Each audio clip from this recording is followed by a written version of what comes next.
right. One. All right. Two, three. So, good evening, my friends. This is the second podcast, The Moral Economy. I am your host, Andrew Fassett. I'm your other host, Eddie Yusupi. And I'm your other host, Fratnar. And I'm your other host. I'm Chell. Man. Awesome, great. So we're going to be talking just about one thing this week, and that is the recent acquisition of the drug Daraprim by Turing Pharmaceutical and the ensuing outrage in the internet. And if you don't know already, Google it. The Google it. The owner of Turing Pharmaceutical, Martin Shkreli, he bought Daraprim and raised the price from $13.50 to $750, which is a $5,500% increase. And if you don't know, just for your information, Daraprim is used to treat toxoplasmosis, which is a parasitic disease that usually causes no symptoms. But if you have a weak immune system because you have had chemotherapy or suffer from AIDS, then the disease can be deadly. So that's pretty brutal, right, guys? Yeah. Yeah, it's brutal. 500% increase. Not only the disease, but the guy did is also brutal. Yeah, I mean, if you've ever seen, have you guys seen his interviews? No, I think No? I saw a piece of it. Yeah. He seemed pretty okay with it. He's completely, I mean, people on the internet are calling him a sociopath. And, I've studied, or I've not studied, I've looked up what sociopaths are for various reasons, and it fits the description. No empathy. No. He looked very self-confident about what he did. Mm-hmm. I mean, weren't there studies about how CEOs have a higher rate of just sociopathic tendencies? Yeah. No, basically, you, if you're a CEO, I mean, or if you are a sociopath and you're able to, control your sociopathic tendencies, for instance, not kill people, then you can make yourself presentable, and that's very advantageous to you, because then you don't make decisions like we do, decisions that stop you from doing well in the market, like helping people, right? Yeah. I'm not sure that is the main downside to it all, that these people usually have sociopathic tendencies, but that the economic system allows people to do these regardless of their mental state. Yeah, of course. I mean, it promotes it. Yeah, it promotes not it. only does it allow, it also That's promotes it. I want to get to that very subject later about the capitalist system and how it promotes that, which is, it's a sociopathic system, right? Yeah. Yeah.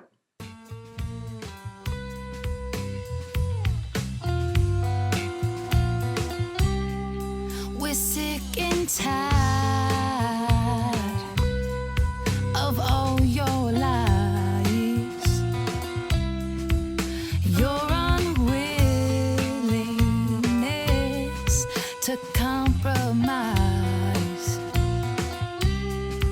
So we'll take it into our own hands. Educate ourselves and take a stand. We're gonna occupy your street, your house, your bank accounts, your everything, yes, everything. Oh, we're here to occupy. So, I did some research because Firat and I, and Chell too, actually. Chell's with us today. I am. And we all did a master's in PEP. Yep. And PEP is Politics, Economics, and Philosophy, That's also correct. which means that we're all Peppers. peppers, and we're all Masters. economists. We're 1/3 economists each, and all three of us together, that makes Equals us a whole- one whole whole econ- economist. Yeah. With the masters. With a master's, yeah, so that's more than you guys. No. And so, I did some research on what you can buy in the United States for $750, which is how much you would have to give out each day at least if you're taking one dosage. It could be that you're taking 2 dosages each day, so it's or 2 pills each day, which is then $1,500. See, I'm an economist, I can do math. And so $750 can buy one medium grade laptop, or an iPhone 6 with 64 gigabytes of storage. Not quite, actually. An iPhone 6 is a little more expensive than that. Gets you a good laptop in Germany. Yeah, it gets you a really good laptop, man. It's about the average renting price for a one-room apartment in a suburb or a small town. So I guess here in Hamburg too, that's about the same, right? For a one-room apartment. About the same price. Yeah. It's about how much it costs to feed 2 old horses for a month. So Of course, Andrew from Virginia would know that. It's 335 gallons or 1,268 liters of gasoline, which in the average fuel economy of U.S. cars could take you from San Francisco to New Brunswick, Canada, or, as is more likely, the other way around. It could buy you 417 pounds or 189 kilograms of American cheddar cheese, which, according to cheeserank.com, would supply the average Austrian with cheese for almost 10 years. How do you pull these facts? Wow. Dude, it's called research, man. I mean, to look into that. I just like get an idea of how much cheese do people eat, right? Yeah. And so apparently Austrians eat that much cheese in 10 years. 10 years of cheese, man. For 10 years. Dose of Oh, cheddar cheese, American cheddar cheese. So they're probably eating like actually good stuff. Yeah. Although Cheddar. I can say cheddar is one of the best cheeses, right? Yeah, I do miss a good cheddar. Yeah, a good You cheddar. don't find cheddar so often here. A good Yeah. sharp cheddar. Yeah, a good nice chart. Yeah. 6 months old at least. Yeah. No, 2 Aged. years old. Aged. Could someone do that? So what else? It's 142.8 Starbucks caramel ribbon crunch frappuccinos. How many again? It's 142.8. Available for a limited time only. And how many Austrians does it take to drink that in a year? Probably all of them. I don't know, man. They drink a lot of coffee. Yeah, they do. They do that? I'm Yeah, not but sure. the Austrians, I mean, the Austrians they're not drink gonna- actually. They have their own coffee culture. I mean, Vienna used to be the capital of coffee in the world. So, so also it's 3,750 shots of homemade espresso, which is about 1/3 of my daily intake. So, just that. In Hamburg, it's about 7.5 kilograms of low to medium grade grass. What can you guys say about that? Is that true? You think so? How many grams? 7.5 milligrams. So, I'm just going by like the €10 per gram price in Hamburg. What do you guys think? What was the number? 7 milligrams? 7.5 kilograms. Okay, wow. $750, dude. For 750 bucks, you can get 7 kilograms of grass. I don't know if that's true. I don't know. You get a wholesale? Huh? Well, yeah, at that big It's 10. quantity, It's you're 10. automatically It's exposed to 10 euros per gram, right? Yeah, but you don't add it up that way. I mean, Yeah, but that's then the more you get, actually, it's less. That's why I wanted to ask you guys Yeah. about this, because I actually have no idea. I don't know about kilos of grass. I mean, Yeah, I know, but a kilo is I'm 1,000 not grams, sure. right? So if 1 gram is 10, then a kilo would be 10,000. no, You but get it doesn't 750 it doesn't add up. grams. Oh, The more you get, I can't do math Well, after no, all. I None mean, of the that's- questions. yeah. So you get 750 grams? Yeah, 750 But grams. when you are getting I it have no wholesale, idea you how will much probably get kilo weed would a get. kilo That's a lot of weed. easily. Yeah, probably 750 grams. That's what I meant. 750 grams. And on the subject of drugs, it's just over 1 month's worth of Viagra, assuming you're having sex once a day. Which, if you're the type of person who buys I Viagra, think you're you not. take Viagra every day. Like, I think if you took it No, every day, I- that would cause like problems, like No. cardiovascular Yeah, it problems. basically does. But I mean, It the people eventually does. who are taking Viagra are already at the end of their lives anyway. So Yeah. Well, if you I heard of people who do it just. or you're really fat. So Shit, man. all right. No, Give just me for some fun. Viagra, Yeah. Really? I Just heard for people fun? that do it for fun. Seriously? Yeah. Apparently, you have an erection for hours. Yeah, 4 hours. Yeah. Doesn't matter what happens. That sounds Ouch. like fun. Yeah. So The correct situation. Right. Not this situation. Not this situation. I know it, feel it's time we occupy. Hey, yeah, yeah. I reckon it's a revolution.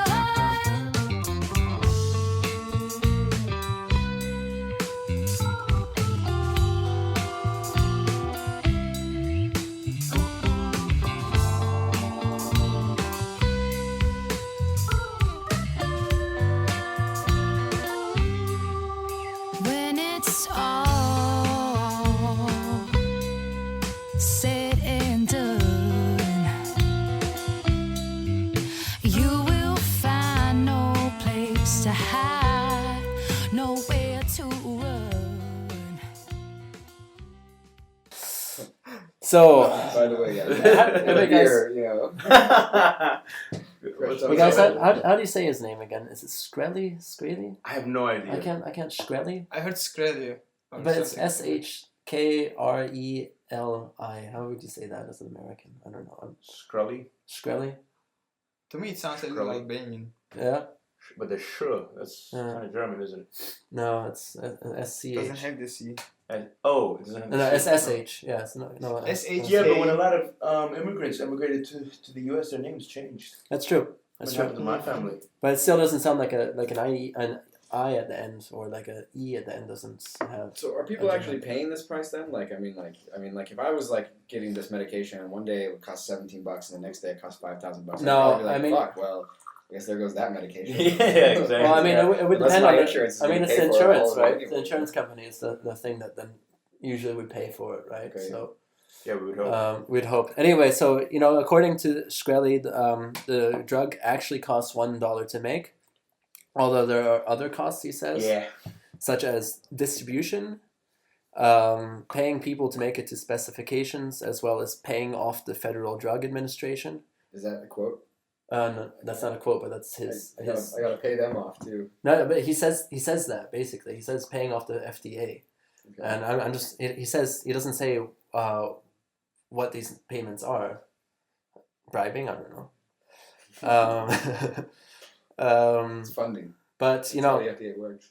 I his don't know if that's true though. So his defense was that the drug was not very profitable, and as we know from microeconomics, if a drug's not profitable, what do? just increase the price way to the roof. I mean, you can increase the price, or you could cut costs somehow, right? Like how would Or you you do? ask for help from the government. Or yes, for help from the government. Well, So it depends on why it's not profitable. Is it because there's Yeah. not enough demand for it? 'Cause if you I mean increase- that's the reason for if it you actually. increase price and maybe There's basics, no demand. there's no demand, then Well, I mean, fucking basically it's fuck it up, shooting yourself in the you know? foot. You Because it's decrease a- the price when you have more supply than demand. But, Well, it's an this is all inelastic good. very, That's theoretical. capitalism. It's what's called an inelastic good. I mean, the people who buy this need it. I mean, they die otherwise. So you can raise the price because otherwise, Right. otherwise people don't get the pill. Mm. So what else? He did say that his company, Turing Pharmaceutical, would reinvest the profit into research to improve the drug, which from what I've researched is not how you go about improving drugs at all. First, you maybe like get a grant or something like that, or you have money investment in the first place, and then you do the research for the drug, and then you determine the price afterwards, and not just at the beginning say, oh, I'm buying this drug and I'm going to increase the price and the profits are going to go to research and development. That's Yeah, bull. I think actually, That's like- I remember. I'm fairly certain that if you were to break down the costs that pharmaceutical companies, the amount of money they spend in different areas, research and development spending is actually quite small, percentage-wise, of the total stuff Seriously? they spend. Yeah, I I'm mean, hearing exactly the opposite. No, Well, it's that's a big, kind it's a of big like what down they- payment. It's a big down payment expense, like at the Yeah. very beginning, sunken costs. But relatively speaking, it's nothing, right? I mean, look how these are companies that are in control of our economy. Hundreds of Right. billions of dollars. Yeah, Yeah. I mean, it's one of the things they always say. The prices are high because research and development is expensive. And I mean, on the one hand, yes, research and development is expensive, but they don't. It's not like they're paying 90% of their profits in research. Reinvest Not in at research all. and development. I think it's Yeah. closer to like 10% or something low like this. I think Yeah. it's ultimately not very much. Although I could be wrong. It's something I didn't fact check before. Yeah, we should just fact check And if it out. you actually break down the components of the research and development, a good Yeah. deal of it also comes from government sponsorship. of Academic course. studies, That's why I meant like a Actual government research academia. where a government the grant, or historical like accumulation of a knowledge. university will be the one that's doing the Plus- actual research for the drugs. Plus, research and development is usually done on the money making drugs. If this is already a not very profitable drug, then It's gonna stay not profitable, I right? mean, they're not going to pump $2 billion of research and development into it. Like, what are they going to? What would be the aim? Make it cheaper? Like, he already raised the price of the drug. So I mean, it's be skeptical of that argument. Well, anyway, he said he would actually give it away for $1 to people who couldn't afford it. But I don't know how much I actually believe that. Yeah, I don't believe it. Like maybe now that there's been so much pressure on him, he will actually start doing that, but I still don't believe it. Even if he rolls back the price, he will have in the end made so much marketing for himself just with this whole. Well, I mean, this is pretty negative marketing, and usually negative marketing actually still works. It just because it just gets the name out. It gets the name out, right? But I mean, in this case, you know, I don't know if it had the effect. I just want to say also that the reason Daraprim was originally $13.50 was actually the patent for the original drug, which is pyrimethamine, ran out in the 1950s. Which, you know, we were discussing that before the podcast. There's no patent on this. You know, any company can now come in and use the recipe for the drug and make their own version of it and create competition. The first developer of Daraprim was GlaxoSmithKline. They used to sell the drug for $1 per tablet, and presumably it was because of the lack of profitability that they sold it to Core Pharma, which subsequently raised the price to $13.50. And so here's like a really important part. According to the BBC, quote, in the United Kingdom, the same drug is currently sold by GlaxoSmithKline at a cost of £13 for 30 tablets, which comes out to about 66 cents per tablet. So like right now in England, you can get the drug for 60 cents. That's not the cost, that's the price. That's the price of it, right? So already the price of it is lower than what's his face, Shkreli says is the cost. And incidentally, you can buy the drug in India for about 5 to 10 cents per tablet. And I just also read that you can buy it in Brazil for 2 cents. 2 American cents. And to make sure, is that the same company distributing this drug in different countries? Or are different companies don't know about Brazil. these I think in India, I think it's just the government. Basically, they bought the rights to the drug, or they have, you know, they can use the drug and produce it. So they produce it like that. And in England and UK, it is GlaxoSmithKline, the original proprietors of the drug. So Shkreli has said, because of the outrage in the media, that he will actually lower the price of the drug. But, you know, can we take him for his word? Probably not. Time will tell. The time will tell, right? And look, even if he does do that, is he going to raise or lower it to $13.50 again? No. By the way, who is this guy? Like, what's his He's just background? he's a hedge fund manager. Is that the same thing as a venture capitalist?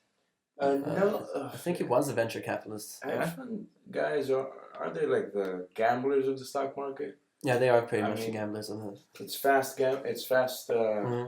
investments. With algorithms and stuff. Yeah, sure. Well, when the thing is, They're in, they're out. they have a type of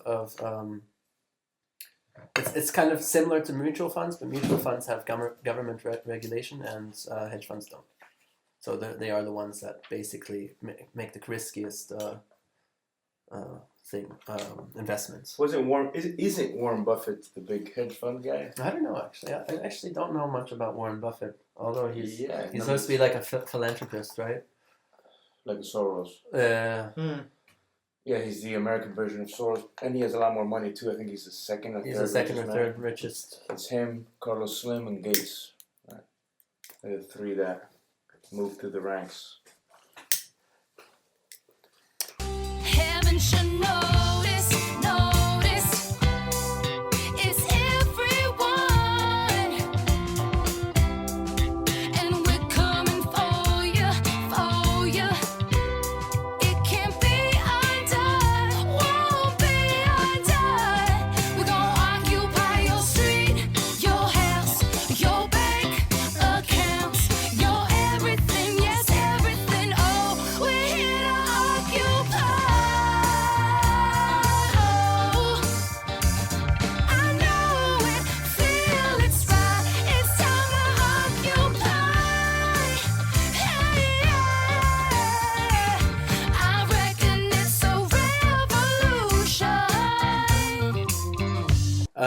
So, according to Forbes magazine, they or Forbes magazine themselves, which Forbes isn't exactly like a progressive, magazine, right? They say that the $13.50 is way too much, and they say, quote, "The problem here is that there is only one supplier of Daraprim, and Shkreli controls access. If there was any competition, this wouldn't be an issue," unquote. So I wanted to start the discussion now of why isn't this idea of competition, of putting a drug into the market and letting the market forces control it, why isn't this just as sociopathic as what Shkreli did? I mean, the very situation we are in right now, that we have just this single company producing it, is also itself an outcome of the market. Yeah, there we A are. monopoly. Yeah, that's exactly Competition is not a natural way of things in capitalism. Capitalism has a big tendency towards monopoly. I mean, even all the parts of the domain of a very singular competition, for example, competition in making breads, bakery. If you are the only bakery on a single street, you have the monopoly actually, because you are going to get the customers on the street, at least a good deal of them regularly.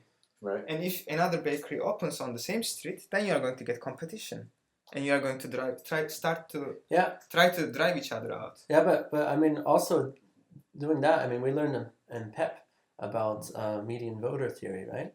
Which basically says, okay, there's one person in the street, who sells bread, but the next bakery, when they choose to open their bakery, they're going to choose to open it next to the other bakery, Right? Because median voter theory, that's where the people are already going. They're going to this part of the street. They're not going to do it somewhere else, unless there's unless it's far enough away that they can get customers who just wouldn't come anyway, right? So I mean that's basically sociopathic as well. Why aren't we, planning things so that the things that we need are in the areas where we need them, or that the drugs that we need are getting to the people who need them, right? Yeah. And I wanted to ask the question, why are people like Shkreli in charge of this in the first place? Why aren't the workers and the developers and the doctors and the chemists who create the drug in charge of production, as well as the people who actually need the drug and their communities and their families? Why aren't they in charge of this? And that seems like the right way of going about it. Well, maybe one way to approach this question is to see what are the arguments for this way of doing things, namely letting people like Shkreli take care of things, other than actually help organize or directly just organize yourself these worker-directed enterprises. Well, the main argument is profit, and profit as an incentive for people to do stuff. Yeah. So if you don't let a group of people like Shkrelis of the world earn profit, then they won't invest in companies. Yeah, but profit is already just like an idea. Well, it belongs to the system. Is a part of the system that creates it. Like profit itself, like essentially, is not even that important. It's only important because we've like put it up on this crazy pedestal. I mean, profit. But it's also like the engine that drives the entire sort of system that we are in. There's sort of the counterexamples are few and far between. Well, what is profit? I mean, profit is revenues minus costs, right? And so that means, all of the costs of development and production and distribution are already in there, in the revenues that you get back. And so even without profits, you're paying for the production of the drug. So why don't we have a system that does that? And maybe you could have a system where you have a little more than the costs, so that people can reinvest and improve the drug or make new drugs and make new factories or make bigger factories or something like that. But since it's all included in the cost of making the drug in the first place, why do we need profit? Well, another major idea, another major pro argument for this idea is that capitalism, free market capitalism, promotes efficiency. That goods are produced more efficiently, it's more cost saving, and effective. That in some way we don't know what that way is. It is beneficial for everybody. Well, I'm going to bring in then Professor Wolf again. You know, as we, you know, I love him obviously. He points out two things with this. You know, first, you know, when capitalists decide to do something, whatever they do, they make a cost-benefit analysis. And what this cost-benefit analysis is, they calculate, you know, what are the costs, you know, the production, the building of the factories, the paying of the workers, what are the benefits, you know, the people who say benefit from a drug don't die from it, those are benefits. And you weigh these two. And profit is also along with the benefits, and other things are along If you think with about the it, a lot benefits. of the drugs on the market right now that are supposed to treat very major diseases are also very toxic. Yeah. You can't even say Well, that the that's system is I mean, producing very effective results, right? that's another issue. I know that goes into this issue. I mean, the whole point is that this cost benefit analysis is very reductionist, because I mean, you're basically saying, you know, here's, you know, a set of 10, 15, or maybe even 100 things that are costs, and here is a set of things that are benefits.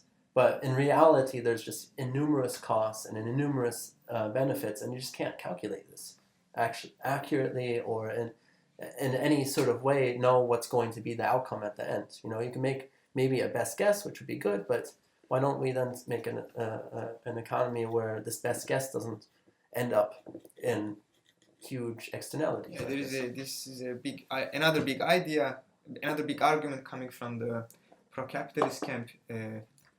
Comes from the Austrian School of Economics. They say the famous debate on the calculation problem, the problem of how could the socialist countries actually calculate their prices, because the idea is that in capitalism the markets determine the prices of the goods, so that the cost-benefit analysis can actually be made on prices, in terms of prices.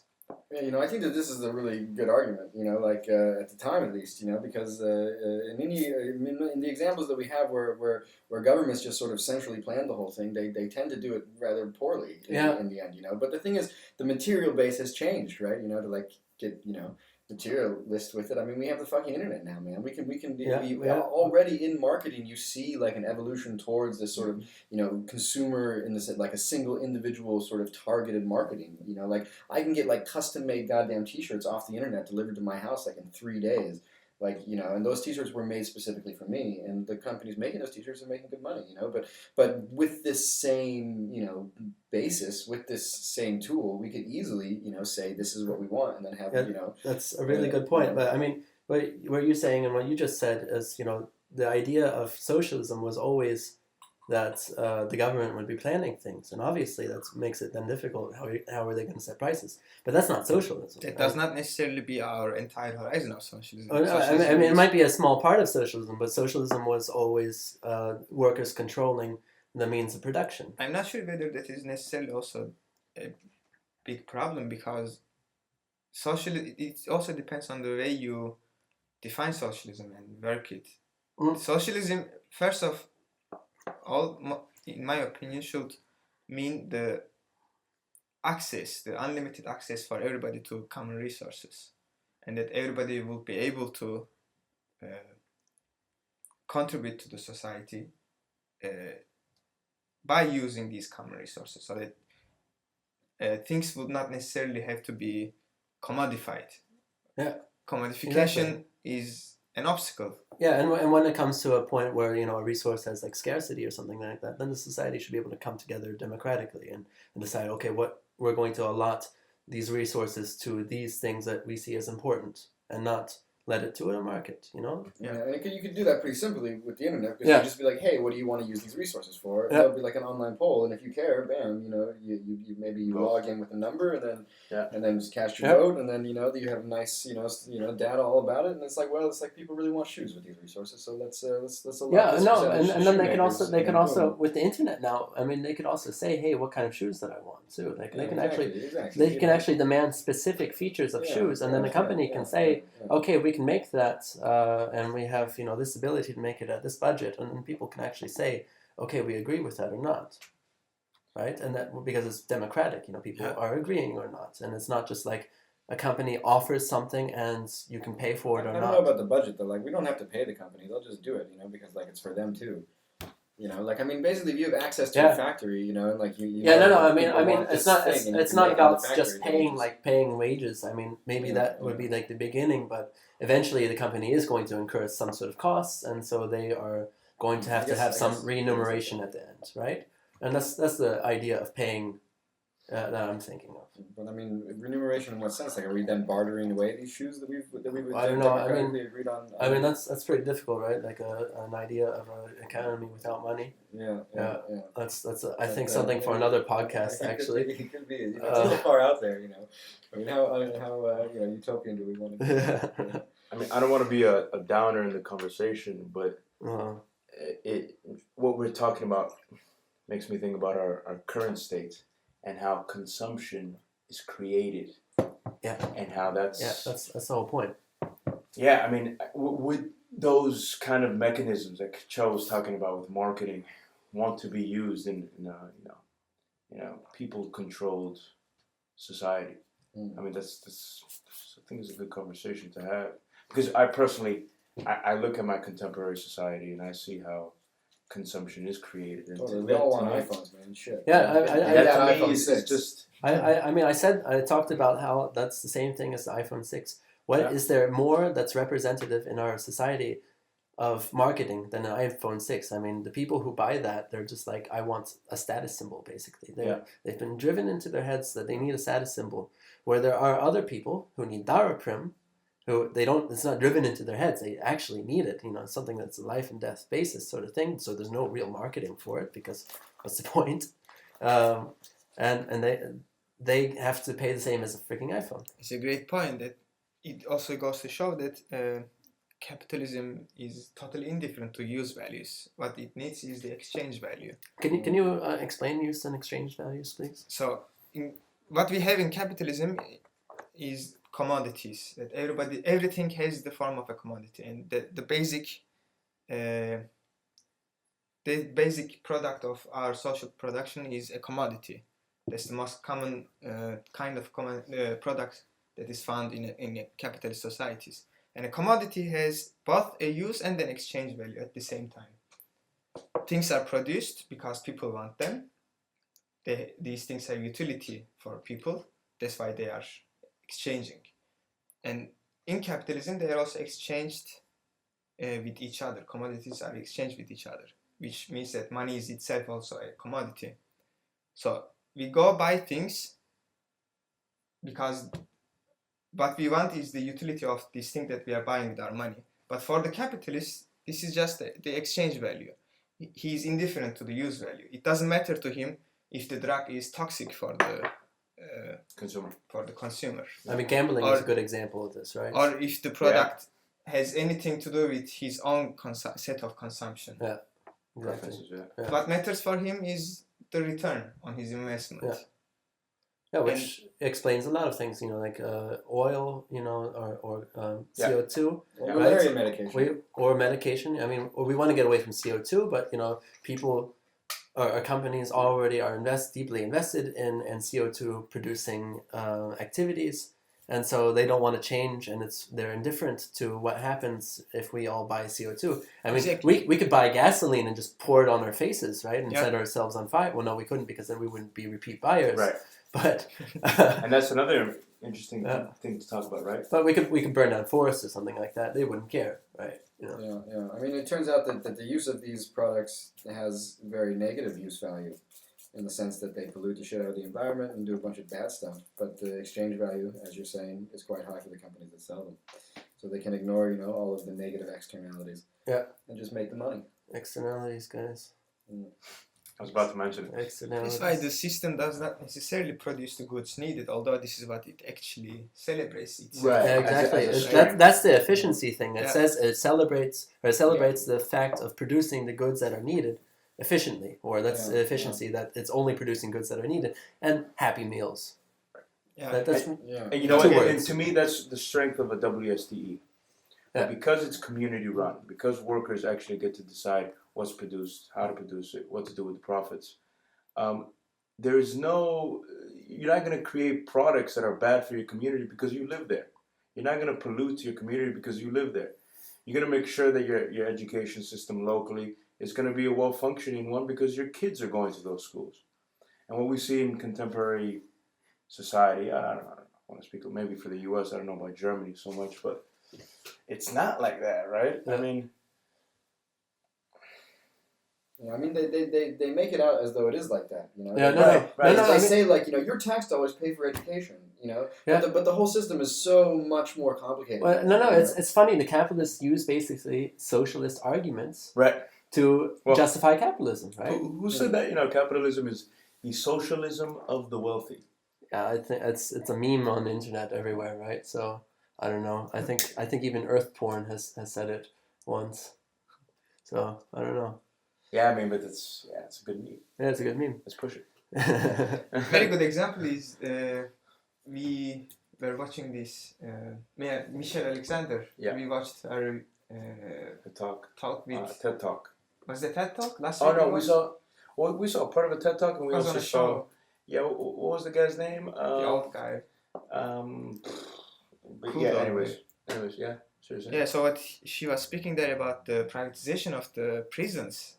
Oh yeah. That when a private company buys a prison in the United States, they ask for a minimum guarantee of prisoners. Yeah, I mean that's really messed up, right? And you see how this works itself up on the streets, how this is actually implemented by the police force. Yeah, and the police forces have quotas of people they need to give tickets or even arrest. And draconian drug laws, man. Yeah, like, and you know, you these- possess a little bit of marijuana in a bunch of places, and it's like, well, now you're going to jail. And you're gonna be. You can actually make money on like that. prisoners. And other It's places, it's like smoke away. You know, like it's free. It's gotten to the legal point here. that even people like the Koch brothers are investing in trying to Cocaine. change and trying to change our prison industrial complex. Even the Koch brothers. To what direction? The prisons have such a strong lobby. They're getting along together with Democrats to actually change it away from these sort of laws, from like the drug laws that are.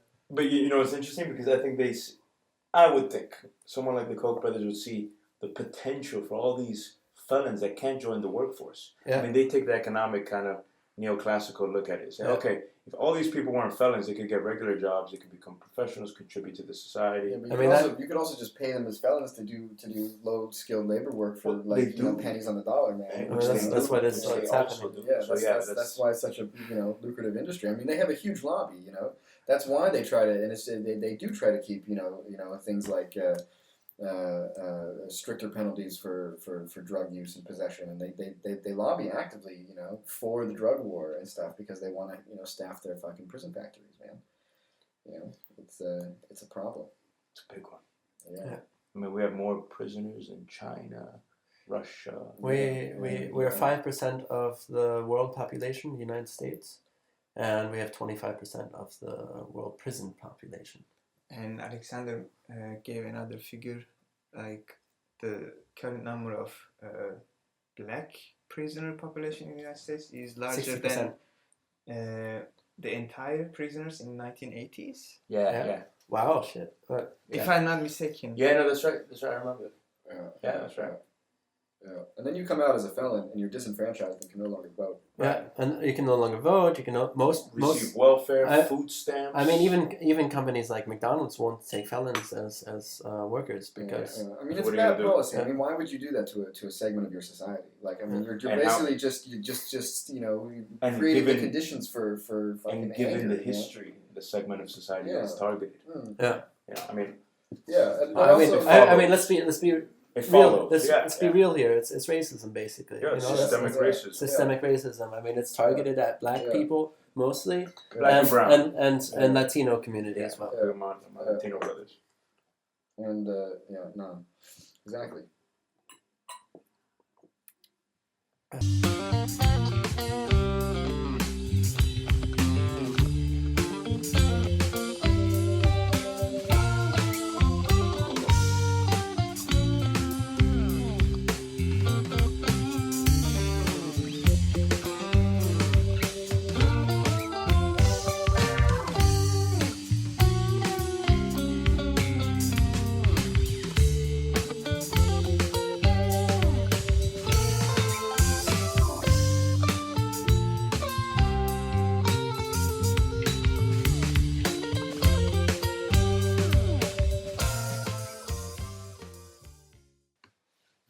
We did have a question we wanted to get to. Yeah, I mean, it was about Bismarck. What the Stadtpark. Look that up. Be we interesting are to know. recording. So about the Stadtpark, yeah, but also about Bismarck statue. Bismarck. What can you tell us, Eddie, about Bismarck? Yeah, so Bismarck was built in 1906. The statue. The statue. When Bismarck did he statue die? here in Hamburg. Tell them where it is. Yeah, so it's at the border between Hamburg and St. Pauli. Right at the border. Right at the border. He overlooks St. Pauli. It's the biggest Bismarck statue in Germany. It's 35 meters high. It's soared. It's about 8 meters. It was built in the early 20th century. So at this time when they were building these statues in Germany, they had these kind of medieval auras around them. So in fact, he looks like a Darth Vader without a helmet, pretty much. And it's massive, right? When they initially built it, they built a network of catacombs underneath it. No one seems to know why nowadays. But during the Second World War, it was used by Nazi high command during the air raids. It's been filled out. These catacombs are filled out with concrete, inaccessible. And some people in St. Pauli think it because Hitler's probably down there. Because interesting, they think it because it reveals there are quotes there of Bismarck that reveal his more anti-Semitic side. Yeah. Now, The statue is not very visible actually. It's surrounded by trees. yeah, That's true. Actually, I think I saw the statue. I was here already 2 years before I saw it the first time, and I was like, "Oh my God! There's a big statue in a place that Nobody Often talks come- about. that I often come to, and no one talks about this." I did, Nobody has to go there. I did see actually on one day he was wearing a red shawl, and it wasn't in the news very much except for like one story. It was apparently some heart disease campaign. okay, yeah, and so Bismarck. I mean, there might be some people who don't know who Otto von Bismarck is, but he's known as the Iron Chancellor, the man who probably single-handedly forged the German nation, right? The Prussian under both Kaisers. And for the left in Germany, I would say, he's considered to be the man who prepped the soil for the National Socialist Party to walk in. For the right, he's considered to be a hero, right? He created Germany. This was a time, interestingly enough, that the whole propaganda behind nationalism really became a force. Also, the time of the Paris Commune. Yeah, also the time. Oh, yeah, the big workers' movement, and so that's what he did. I mean, he established welfare in Germany, healthcare. And many people believe that he did that to tone down the workers' movement found in Germany. Right? But what is nice about Bismarck, or rather, what happened to Bismarck recently here in Hamburg is interesting, because I mean many people here in Hamburg might have seen it, but the goat, the massive goat that was installed at the top of Bismarck's head. Paper mache goat. It was paper mache? Yeah. Yeah, it was pretty impressive. I was like, is that really a goat on that guy's head? Yeah. I couldn't quite make it out. Like, is it was What was that? Like, I don't know how they did it. Yeah, I think how they did they do it? installed it up there. I mean, I don't think they came down with a helicopter and they dropped it. But that was part of Hamburg's summer architectural event that they had here this past July. And it was made by two Viennese artists. Viennese. Okay. Yeah. Two Viennese artists. And they did it they called it the Capricorn 2, right? They did it to kind of feed off the aura of this excessive personality of Bismarck, especially the way that he's depicted, right? Like a medieval hero. To create a discussion about public space. Right? And this, as we know, there's a big discussion in Hamburg, in St. Pauli especially. Question of gentrification, of course. Yeah, Hafenstrasse as well. Oh yeah, Hafenstrasse from the 80s, as we talked about in the last podcast, right? Park Fiction, Rota Flora, the Gangerviertel, right? All these kind of, just the whole movement of street art. The idea that, who who voted on installing this giant statue of Bismarck overlooking St. Pauli, out of all places, right? Yeah. You know, this very idealistic move, this idea that And this that's big figure, public this space there, you know, like was it a democratic process? Was it a big money process? It was a big money process, like everything in our public space. Yeah. Right. So if democracy is our biggest ideal, That's why I'm a big fan of the Gang of Viertel. Because I mean, if all the projects, the leftist projects in Hamburg, that one really for me is the representative or symbolic of taking back your space, and because it's public space. right. I mean, what did they want to do with the Gang of Viertel? The Hamburg government wanted to tear the buildings down because it was prime real estate. And if you go to the Gang of Viertel, you look around, they're really, for Hamburg, tall buildings, very modern buildings, and they're all office buildings. And it's because that area is now prime real estate. I mean, it's really close to the city center. Right. Basically, is the city It's the center. financial center. Yeah. It is. Yeah. And then squat in the middle of this is Gang of Viertel, which is this run-down old factory. Yeah. It's factory building, right? Yeah, late 19th century. With a few of the old workers' houses, these 2-story houses with like low ceilings where the workers used to live, and it's not much, and it's a little run down, but it's just much better than all the things that are around it. Yeah, no, it is, and so I go there often, and Are they done renovating? no, they're still renovating. So apparently, it's kind of a shame. I mean, I'm a big fan of the fact that they were able to squat it. This is what the community wanted. They 6 squatted years ago. the government backed off, and the reason why they backed off, and what the Gang of Viertel, the activists and the artists, did to kind of push back the city. It's really interesting because a lot of them were artists. What they started doing is that they started opening all of their doors and allowing the public to come in and check out the art. And because of this, it was really difficult for the police just to come in, storm the doors and kick everyone out, because that's what the people who bought it wanted, because they wanted to build their new building. Yeah, the government, the Hamburg government, tried paying them off by helping them find place in Wilhelmsburg. Oh, okay, I didn't know that. Okay. The woman I talked to when I was there, I forgot what her name was, but she was the student of Angela Davis. Okay.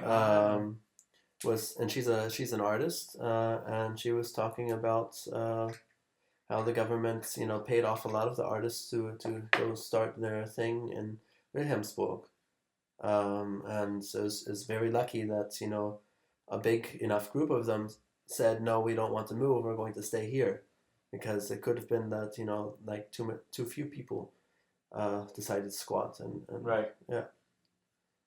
And I think they're buying it though. Well, what ended up happening, I mean, last I heard was that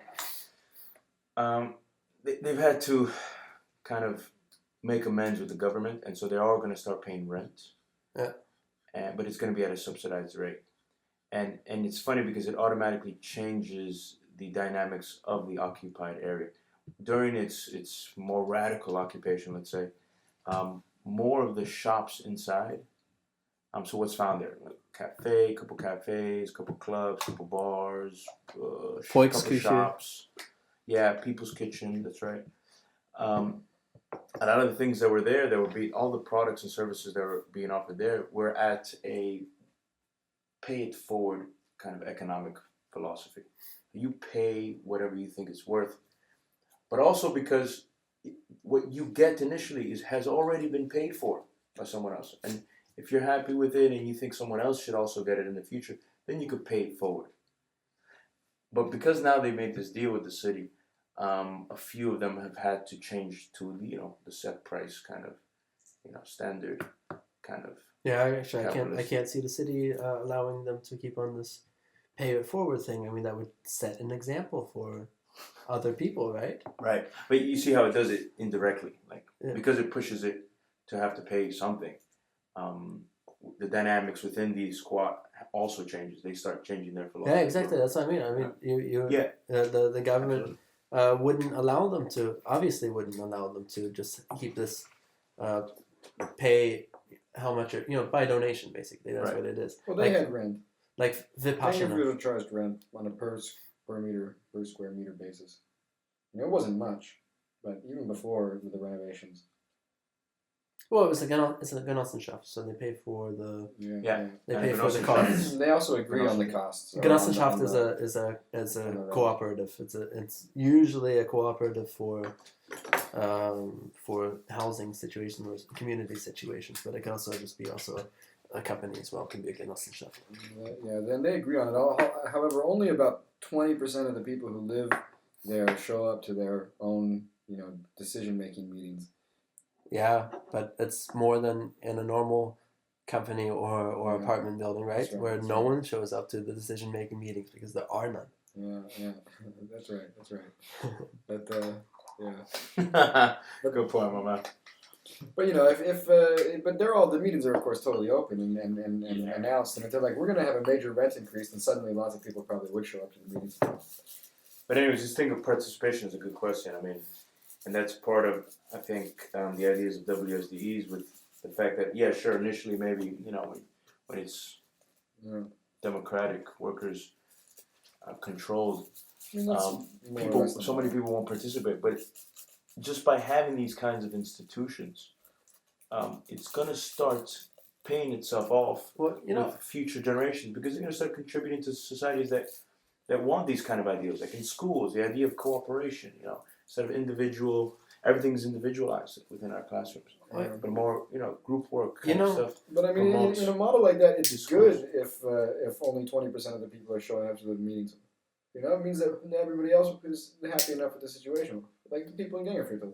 That's a good point. Yeah, that is It's a not good that, point. right now people don't show up because they're dissatisfied and they don't think because it's they going to don't happen. think it's gonna But make any good. if you're And- satisfied with, if Yeah, you have yeah. a system where you think it's legitimate and justified, Totally. And if the institution is that if you have a problem or want to raise a concern, you just go to these meetings and you know where the meetings are, and that's where all the decisions are made. So if there's something that really affects you, you can go and make your voice. And if it's just these 20 people who make decisions because they can't ask everybody else and you can show up or not, then maybe if you and 2 other guys show up, you can pass a vote in your favor for something that you really care about. Because you're not fighting the entire group. You're just fighting the 20 people who show up regularly to make the kinds of decisions. but- But all decisions are posted and well known. It's this is what we're deciding on. This is what we're talking about. Here's our talking points. Here you can come if you want and cast a vote. yeah, We'll be voting. that's another point. They can't make it anything but transparent. I mean, they can't hide stuff because anyone can come to the meeting and Anyone can come to it. and see what's actually happening. Yeah. And so you have a big incentive to actually post what's happening, to make it very well known what's happening, so that it's as transparent as possible, so that if anyone ever complains about it, they can say, look, we were doing this. You can see that we were doing this. Yeah. You have to come up with decision-making rules, though. If Yeah, absolutely. Yeah, well, I mean, you have your nice choice of decision-making rules. One can remember from Social Choice. First past the post. Yeah, well, that's the one I we still don't want. remember. Yeah. Board Board account, man. That's Board the way account. to do it. We just board account it up. Yeah, with board account. Plus, it might not use technology in these little, areas, and you don't even have to show up if you want to just vote. You can inform yourself on the issues and be super asocial. Stay in your room and vote with your tablet at the end. Azif. Bam. Yeah, well, you can just watch the whole thing on your tablet, or everyone's on their tablets anyway. and Yeah, voting. anyways. Yeah. But it's as long as it's all transparent, you're actually getting to make a choice. And you just make a choice about small things that directly affect you. Like bigger decisions. I don't know. That's more complicated. Like president, but in this structure, you wouldn't need necessarily to have a president. Each of the small areas. No, would be sort of- why you don't need a president? A president presumes that basically you have something where you're not making decisions yourself in the first place. You're delegating it to someone else to make decisions for you. And we're saying, that every vote for a politician is basically saying, I don't want to decide for myself. Yeah. But I mean, this implies super decentralization here. Yeah. It's And it takes radical Democratic decentralization. confederalism. And to be honest, I think it will take generations before it becomes something effective, really effective. No, I mean, But we have to start somewhere. It might start with our generation that we actually start going towards this, but 4 generations or something like that. You know, But it has to That's pretty start. optimistic, you know. I mean, Enough- we're pretty enough- The important thing is that entrenched it starts. enough Yeah. time for the language and the symbolism of it to get integrated into the cultures that are produced Yeah, over right. generations. That's The culture of important part. cooperation, Yeah, discourse, yeah, voicing your opinion, that's right, respecting that's right. others' opinions. Yeah, Raising yeah, children accordingly. Yeah, right. Yeah, raising, dude. Well, that's raising- what it's all about. It's I about mean, the like next in generation. what's it called? A kibbutz. These Israeli Kibbutz. Yeah. Kibbutz. Yeah. Yeah. Kibbutz. Yeah. like they Yeah, that's just raise their children communally. One person would be in charge to look after them for the day, and all children were just from all ages were raised together and bathed together, and they would play together and learn Initially, together. they were actually Iroquois socialist Nation as well. organizations. I mean, if that's good or not is a question, but we have a different way of raising ourselves than these nuclear families where I don't know about you guys, but my parents were having to work until like 8 o'clock in the evening, and I for a good portion of my life I was sitting in front of the television, Yeah, me too. away from people. I mean, I'm sure I was 10 IQ points higher, right, when I was a kid. I don't know, man. I'm a little bit, pessimistic about the whole thing. 4 generations sounds very, optimistic to me. And also, But the for what? symbology, like getting Well- the symbols of this movement out there. I mean, Well, capitalism. How strong are our symbols? I mean, capitalism has some pretty powerful symbols. Yeah, yeah. Namely, rationalism, man. It has, we're rational agents in the marketplace. Or like feudalism. What else can we be? They've totally, their rhetoric is, But super deep. feudalism has in our way of very thinking. very Right, deep symbols as well, which we see the vestiges of these symbols today in our, for Yeah. instance, our modern concept of marriage. But what are the symbols? What are the new symbols then? But then the Unless you're capitalist. talking about like direct to consumer. Well, I mean, these marketing, are the things for us to create now. Absolutely, and that's the value of art. And but I mean, you say one 4 way. generations isn't much, but capitalism did arise within 4 generations. I mean, from when we had feudalism to when we had mostly capitalism, that was 4 generations. Yeah, but I think that most of the people now want capitalism, or maybe the majority of the time, Because Yeah, but they don't know an insofar as, like, alternative. Yeah, but there was Because they a don't point. see an alternative. But there was a point when more people wanted feudalism, and then there was a point before that when most of the people wanted slavery because they saw it as how things are. God's puts a king in charge for feudalism, and this king has like divine power, and he gets to decide everything, and then you have a society where there are people, the poor people, who work for themselves and then work for the king and the aristocracy and their lords. And they accepted that because it was God's divine, or it's your divine right from God as a king. And then people, throughout the Renaissance, people learned that there's, maybe you can have a different thing. Actually, they learned that because of the Arabs, because of the Muslims, because when the Roman Empire fell, all of the libraries were lost. It was one person describes it as if we had known, Sapolsky describes it as if we had gone from like knowing the cure for AIDS and cancer and knowing how to teleport back to nowadays. Like that was the Dark Ages. It went from just a time of huge technology to a time where no one could read, and this is the time when In Europe. in Europe, and it was because of the Arabs. Well, definitely things change, man. I mean, But I mean, it's showing like where our influence or how things can change rather quickly.